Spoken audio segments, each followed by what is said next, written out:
Em 60 anos a construir empresas, ele nunca fez do lucro o objetivo, e foi precisamente por isso que os lucros continuaram a chegar. No Japão de 1945, 167 cidades reduzidas a cinzas, a economia em ruínas. E, ainda assim, numa única geração, o Japão criou algumas das mais formidáveis empresas industriais que o mundo alguma vez viu. Empresas que não se limitavam a competir, elas redefiniam setores inteiros, dos semicondutores à eletrônica de consumo, passando pelas telecomunicações. Por trás da maioria desses milagres não havia um conglomerado, nem um ministério do governo, mas um indivíduo com uma filosofia tão simples que parecia ingênua: faça o que é certo, e todo o resto virá depois. O homem que estamos a analisar hoje não herdou riqueza. Não frequentou uma universidade de elite. Reprovou no exame de admissão à universidade. Entrou numa empresa à beira do colapso e, a partir dessa posição de total desvantagem, construiu do zero não uma, mas duas das corporações mais decisivas do Japão, e depois, aos 77 anos, entrou no escombro de uma terceira e reconstruiu-a em 27 meses. Em 2010, quando a Japan Airlines entrou com o maior pedido de falência da aviação na história do país, com 2 bilhões e 300 mil milhões de ienes em dívida, um valor equivalente a cerca de 25 mil milhões de dólares americanos, o governo japonês recorreu a um único homem, não a um banqueiro de investimento, nem a um consultor de reestruturação, mas a um monge budista, um monge que passara os 50 anos anteriores a construir coisas, não a salvá-las. O nome do monge era Inamori Kazuo. Esta é a história de um homem que acreditava que os negócios não eram sobre extrair valor, mas criá-lo.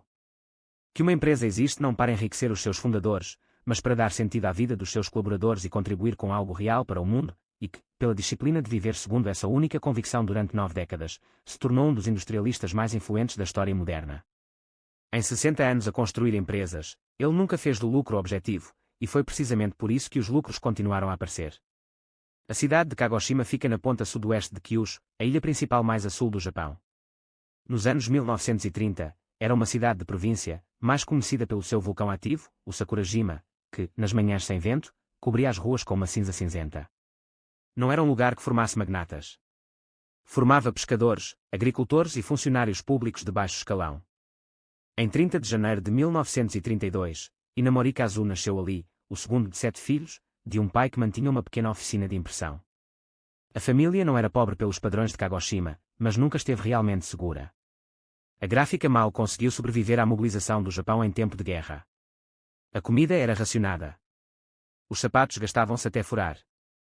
E então, em junho de 1945, a Força Aérea dos Estados Unidos bombardeou Kagoshima com bombas incendiárias, destruindo mais de metade da cidade. Inamori tinha 13 anos. Viu o seu bairro arder. 2 anos depois, em 1947, Inamori foi diagnosticado com tuberculose. Ele tinha 15 anos. Naquela época, a tuberculose matava mais japoneses por ano do que qualquer outra doença, e não havia cura confiável. Inamori mais tarde descreveu o período da sua convalescença como o primeiro confronto filosófico sério da sua vida. Ele leu um livro que um vizinho tinha deixado para ele, um texto budista sobre a natureza do sofrimento, e chegou a uma conclusão que nunca mais o abandonaria: que a desgraça não é algo que acontece com você. É algo que você escolhe interpretar como infortúnio. A doença passou. Ele voltou para a escola. Estudou bastante para tentar o exame de admissão da Escola Médica da província de Kagoshima. Reprovou. Tentou entrar no Serviço Nacional de Ferrovias. Reprovou também. Em vez disso, matriculou-se no curso de Química Aplicada da Universidade de Kagoshima, uma escolha sensata, mas claramente pouco glamourosa. Quando se formou, em 1955, tinha 23 anos, sem contactos, sem dinheiro da família e com um diploma numa área que a maioria dos empregadores via como uma especialização de segunda linha. Enviou candidaturas por todo o Japão. Quase ninguém respondeu. Uma empresa aceitou entrevistá-lo, a Shofu Industries, um pequeno fabricante de isoladores cerâmicos com sede em Kyoto. A empresa estava em dificuldades financeiras e não podia garantir salários. O professor da universidade aconselhou a não ir. Mesmo assim, Inamori foi. Mais tarde, explicou a decisão de forma simples: era a única proposta que tinha. Mas, assim que entrou no laboratório de cerâmica da Shofu, algo mudou. Deixou de pensar no salário que não estava a receber e passou a pensar nos materiais com que estava a trabalhar. Cerâmicas finas, compostos densos, resistentes ao calor e eletricamente isolantes, cozidos a temperaturas extremas, tinham propriedades que o fascinavam. Ele trabalhava noite adentro, misturava compostos nos fins de semana. Em menos de um ano, desenvolveu um novo material cerâmico, um composto de silicato de magnésio chamado forstrita, que tinha um desempenho superior a tudo o que a Shofu já havia fabricado. A direção da Shofu reparou. Reparou também que o jovem químico estava a gerar um valor considerável e ainda não tinha recebido um aumento. Quando ficou claro que a empresa tencionava transferi-lo para outra divisão, em vez de o promover, Inamori tomou uma decisão. Em janeiro de 1959, ele e 7 dos seus colegas mais próximos na Shofu demitiram-se em conjunto. 7 homens, um químico, um caderno de laboratório cheio de pesquisas sobre cerâmica e 3 investidores, amigos da família e um empresário local em Kyoto, que juntaram 3 milhões de ienes, o equivalente, na época, a uma casa modesta para uma família, para apoiá-los. Em 1º de abril de 1959, registraram uma empresa. Seu nome, Kyoto Ceramic. O mundo acabaria por abreviar o nome para Kyocera. O que nenhum deles poderia imaginar, ali de pé numa fábrica alugada de 2 cômodos em Kyoto, era que o material que estavam produzindo, cerâmicas técnicas avançadas, ficava exatamente no ponto de encontro de todas as revoluções tecnológicas que o meio-século seguinte traria. Eles não tiveram sorte. Sem o saberem, estavam posicionados na perfeição. No final dos anos 50, a indústria eletrónica global atravessava uma transformação tão rápida que até os próprios intervenientes tinham dificuldade em acompanhá-la. O transistor, inventado nos laboratórios Bell em 1947, tinha demonstrado que os sinais eletrónicos podiam ser amplificados e comutados sem válvulas de vácuo. Em 1959, engenheiros americanos da Texas Instruments e da Fairchild Semiconductor já produziam os primeiros circuitos integrados, colocando vários transistores numa única peça de material semicondutor. A implicação era enorme. A computação ficaria menor, mais rápida e mais barata a cada ano que passasse. Mas havia um problema. Os semicondutores eram frágeis. O calor os danificava. A umidade os degradava. Eles precisavam ser alojados em encapsulamentos, invólucros protetores que fossem eletricamente isolantes, termicamente estáveis e fabricáveis com precisão extrema. Em resumo, precisavam de cerâmicas avançadas. O primeiro grande contrato de Inamori veio de uma empresa de Kyoto que fabricava tubos de raios catódicos para televisores. O componente cerâmico que a Kyocera forneceu era um isolador especializado, e o pedido era pequeno, mas foi suficiente para manter a empresa viva durante 1960 e 1961. Então veio o momento decisivo. Em 1959, um comprador de uma empresa americana de eletrônica visitou Kyoto e fez um pedido de um componente cerâmico que a Kyocera nunca havia produzido com a especificação exigida. Inamori aceitou o pedido. Depois, passou 3 meses a trabalhar 18 horas por dia para desenvolver o processo de fabrico necessário para o cumprir. Conseguiu. O componente funcionou, e a reputação da Kyocera no mercado americano ficou estabelecida. Fazer a empresa crescer exigia capital que Inamori não tinha. No início da década de 1960, os bancos japoneses não emprestavam a pequenos fabricantes sem garantias reais já estabelecidas. Inamori hipotecou a própria casa, tomou dinheiro emprestado das famílias dos funcionários e passou a administrar o caixa semana a semana. Mais tarde, ele recordaria um período, em 1961, em que calculou que a Kyocera tinha aproximadamente 2 semanas de caixa para continuar operando. Ele convocou uma reunião com os 8 colegas fundadores e contou-lhes a verdade. Não tinha certezas. Tinha o compromisso de continuar a tentar. Todos eles concordaram em seguir em frente. Em meados da década de 1960, a Kyocera já tinha garantido contratos para fornecer encapsulamentos cerâmicos para semicondutores a fabricantes norte-americanos de eletrónica, incluindo, de forma decisiva, a Texas Instruments.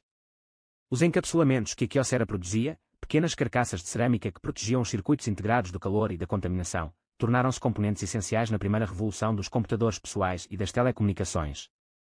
As cerâmicas da Kyocera estavam dentro de sistemas de orientação militares americanos, dentro dos primeiros computadores da IBM, mais tarde, dentro dos telemóveis que viriam a transformar a comunicação global. Inamori não tinha tropeçado apenas na cerâmica, mas na camada de infraestrutura que sustenta cada vaga tecnológica do final do século XX. Em 1971, a Kyocera foi listada na Bolsa de Valores de Osaka. Em 1972, passou para a Bolsa de Tóquio. Em 1982, a empresa já tinha se expandido para os Estados Unidos e a Europa e registrava receitas de mais de 100 bilhões de ienes, o que, em valores de hoje, equivale a cerca de 900 milhões de dólares americanos. A startup de cerâmica de Kyoto tinha se transformado numa empresa tecnológica global. Mas Inamori não ficou por aí. Em 1984, o governo japonês anunciou que iria desmantelar o monopólio da Nippon Telegraph and Telephone Corporation sobre a rede telefónica do país e permitir que operadoras concorrentes prestassem serviços de chamadas interurbanas. Todos os analistas de negócios sérios no Japão concluíram que nenhuma empresa privada teria condições de bancar a construção de uma rede telefônica concorrente. Isso exigiria bilhões de ienes em infraestrutura, anos antes de entrar um único iene de receita, e um confronto direto com a mais poderosa empresa de telecomunicações do país. A sabedoria estabelecida era unânime: não tente. Ainda assim, Inamori tentou. Ele fundou a DDI Corporation.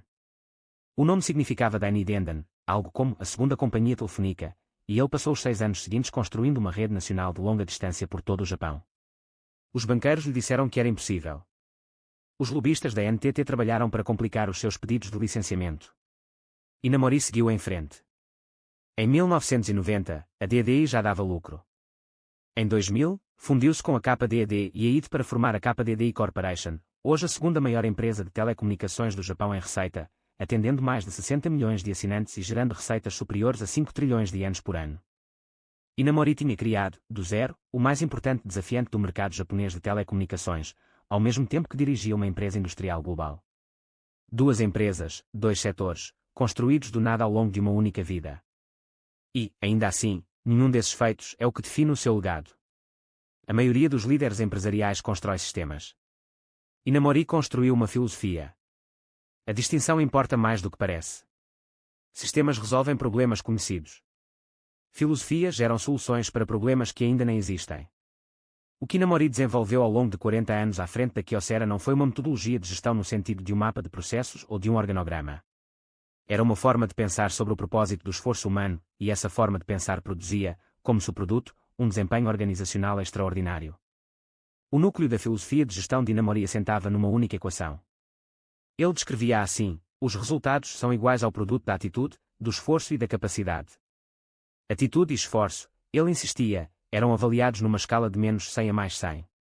A capacidade, o talento natural que a pessoa traz para uma tarefa, era avaliada de 0 a 100. A matemática da multiplicação significava que alguém de enorme talento, mas que levasse uma atitude negativa para o trabalho, podia gerar um resultado negativo, piorando a organização em vez de melhorá-la. Uma pessoa de capacidade mediana que trouxesse uma atitude intensamente positiva e um esforço incansável podia gerar um resultado que superava, por várias vezes, o do cínico talentoso. Isso não era apenas linguagem motivacional. Inamori construiu toda a estrutura organizacional da Kyocera em torno dessa implicação. Ele dividiu a empresa em pequenas unidades, com responsabilidade própria e independente, de apenas 30 ou 40 pessoas, cada uma funcionando como um negócio quase autónomo, com as suas próprias receitas, os seus próprios custos e a sua própria liderança. Ele chamou o sistema de gestão por amebas, inspirando-se na imagem de organismos unicelulares que se dividem e se multiplicam, mantendo ainda assim uma identidade genética unificada. Cada ameba acompanhava a própria produtividade por hora, a receita gerada por funcionário por hora, e competia de forma transparente com todas as outras amebas da empresa. A liderança de cada unidade era rotativa, à medida que as pessoas demonstravam compromisso e discernimento para liderar. Os críticos diziam que o sistema era complexo demais para ser gerido em grande escala. Diziam que a transparência sobre a produtividade de cada unidade alimentaria uma competição interna destrutiva. E diziam que a rotação da liderança geraria instabilidade. A resposta de Inamori manteve-se consistente ao longo das décadas. Para ele, os críticos estavam a dar prioridade ao conforto da estrutura de liderança existente, em detrimento do envolvimento dos colaboradores que faziam o trabalho de facto. Observou que, quando as pessoas conseguiam ver a ligação direta entre o esforço diário e o desempenho econômico da sua unidade, algo mudava dentro delas. Eles deixaram de pensar como funcionários e passaram a pensar como donos. No início dos anos 1980, a Kyocera já havia expandido a gestão por amebas para toda a sua operação global. Fábricas nos Estados Unidos, na Alemanha e no Sudeste Asiático funcionavam com os mesmos princípios da unidade original de Kyoto. Inamori também criou um programa de educação filosófica para toda a empresa, a que chamou Filosofia Kyocera, ensinada através de sessões regulares de estudo em grupo, em todos os níveis da organização. Essas sessões não eram palestras. Eram discussões sobre dilemas éticos práticos, como agir quando um cliente pede para dar um jeitinho e cortar etapas, como reagir quando um concorrente adota práticas que parecem justas, como manter a integridade pessoal quando a pressão financeira para ceder é enorme. Em 1984, Inamori criou a Fundação Inamori para institucionalizar a sua convicção de que conhecimento e ética eram inseparáveis. A Fundação instituiu o Prémio Kyoto, atribuído anualmente em 3 categorias: Tecnologia Avançada, Ciências Básicas e Artes e Filosofia. Com 100 milhões de ienes por categoria, o equivalente a cerca de $1 milhão norte-americanos, o Prémio Kyoto é o maior prémio privado do género na Ásia. Para muitos dos seus laureados, tem um prestígio comparável ao do Prémio Nobel nas áreas que distingue.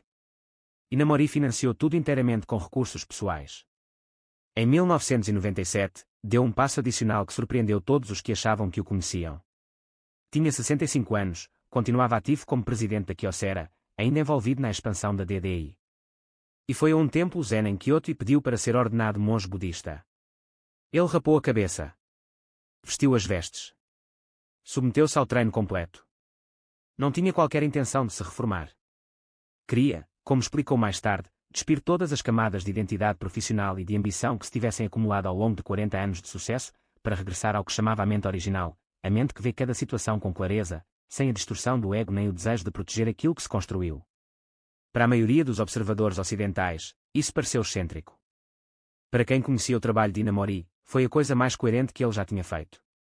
Toda a sua filosofia de gestão sempre apontou para o mesmo destino, subordinar o ego pessoal às exigências do esforço coletivo. As vestes de monge eram apenas o sinal exterior daquilo que ele sempre praticou por dentro.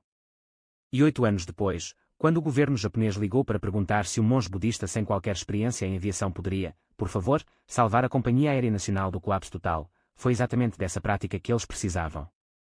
A Japan Airlines foi fundada em 1951 como uma transportadora patrocinada pelo Estado e foi privatizada em 1987.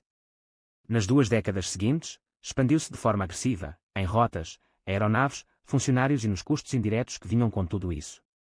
Em meados dos anos 2000, a Japan Airlines operava mais de 260 aeronaves, empregava 48 mil pessoas e transportava mais de 60 milhões de passageiros por ano. Era a maior companhia aérea da Ásia em volume de passageiros. Mas era também, de forma crítica, estruturalmente insolvente. Os problemas eram sistémicos. Os custos laborais tinham sido protegidos ao longo de décadas de contratos sindicais que blindavam salários e benefícios de pensão das pressões económicas que todas as companhias aéreas enfrentam. A gestão das rotas era ditada por relações políticas, e não por lógica comercial. Rotas domésticas deficitárias para aeroportos regionais eram mantidas porque políticos locais as exigiam, e ninguém na alta administração da Japan Airlines tinha autoridade, ou vontade, para estancar a sangria. Quando a crise financeira global de 2008 comprimiu a procura por viagens e elevou os preços do combustível ao mesmo tempo, a situação financeira da Japan Airlines passou de frágil a catastrófica. Em 19 de janeiro de 2010, a Japan Airlines entrou com um pedido de recuperação judicial ao abrigo da lei japonesa. As suas dívidas somavam 2 bilhões e 320 mil milhões de ienes, cerca de 25 mil milhões de dólares americanos. Foi a maior falência empresarial não financeira da história do Japão no pós-guerra. A Corporação da Iniciativa de Recuperação de Empresas, criada especificamente para gerir a crise, precisava de um presidente capaz de reconstruir a cultura da Japan Airlines por dentro, e não apenas reestruturar o seu balanço por fora. O governo chamou Inamori Kazuo. Ele tinha 77 anos. Ele já não dirigia uma empresa havia mais de uma década. Não tinha experiência em aviação, em gestão do setor de serviços, nem em intervenção numa crise dessa dimensão. A sua resposta ao primeiro convite foi recusar. Tinha uma rotina. Estava aposentado. Não precisava dessa exposição e não queria fracassar em público. Os emissários do governo voltaram uma segunda vez. Disseram-lhe diretamente que, se ele não aceitasse, não tinham certeza de que alguém conseguiria. Ele concordou em assumir, sem receber salário. Em fevereiro de 2010, Inamori entrou na sede da Japan Airlines, em Tóquio, e deparou-se com o que mais tarde descreveu como uma organização desmoralizada, que havia perdido o senso de propósito. Os gestores séniores chegavam atrasados às reuniões. A responsabilidade pelo desempenho financeiro era difusa. Nunca ficava totalmente claro quem era dono de qual centro de custos, ou porquê. Os gestores intermédios tinham aprendido, ao longo de décadas, que a iniciativa era punida e a cautela recompensada. A frase mais comum na cultura interna da Japan Airlines, segundo Inamori, era que os problemas deviam ser escalados, não resolvidos. O plano de recuperação elaborado pela Enterprise Turnaround Initiative Corporation previa cortar 16 mil postos de trabalho, cerca de um terço da força de trabalho da Japan Airlines, eliminar 30 rotas não rentáveis e retirar de serviço aeronaves mais antigas e pouco eficientes no consumo de combustível. Eram medidas necessárias, mas eram estruturais. Só as mudanças estruturais não restaurariam a cultura, sem a cultura, as mudanças estruturais não se sustentariam. Inamori introduziu a gestão por amebas nas operações da Japan Airlines. Ele dividiu as atividades comerciais da companhia em pequenas unidades de lucro rastreáveis, rotas individuais, divisões de manutenção, operações de catering, cada uma com resultados financeiros visíveis. Ele instituiu sessões regulares de estudo de filosofia, retiradas diretamente do currículo de filosofia da Kyocera, que ele próprio conduzia para a alta gestão da Japan Airlines. Não estava a ensinar contabilidade.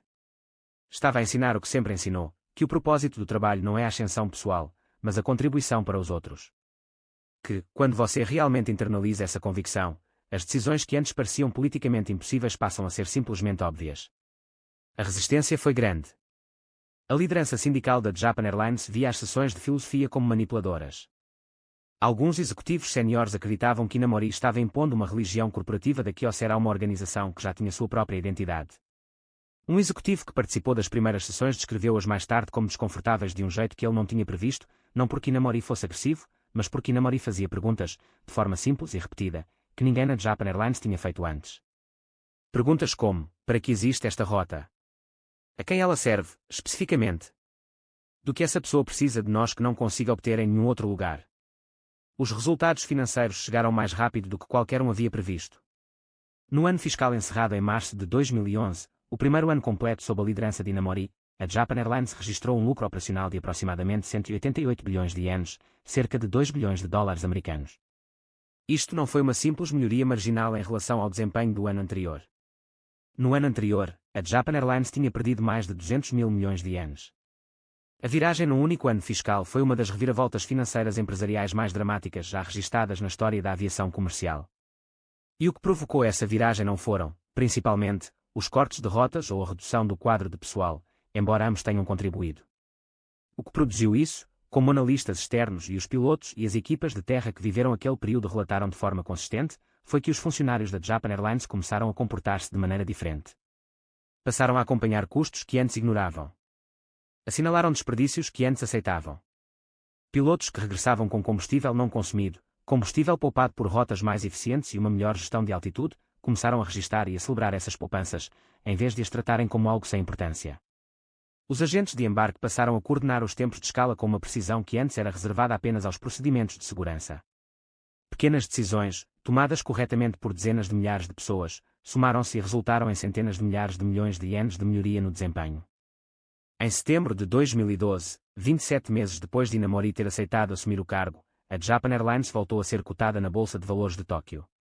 A oferta levantou aproximadamente 663 mil milhões de ienes, tornando-se uma das maiores ofertas públicas iniciais de 2012 a nível mundial.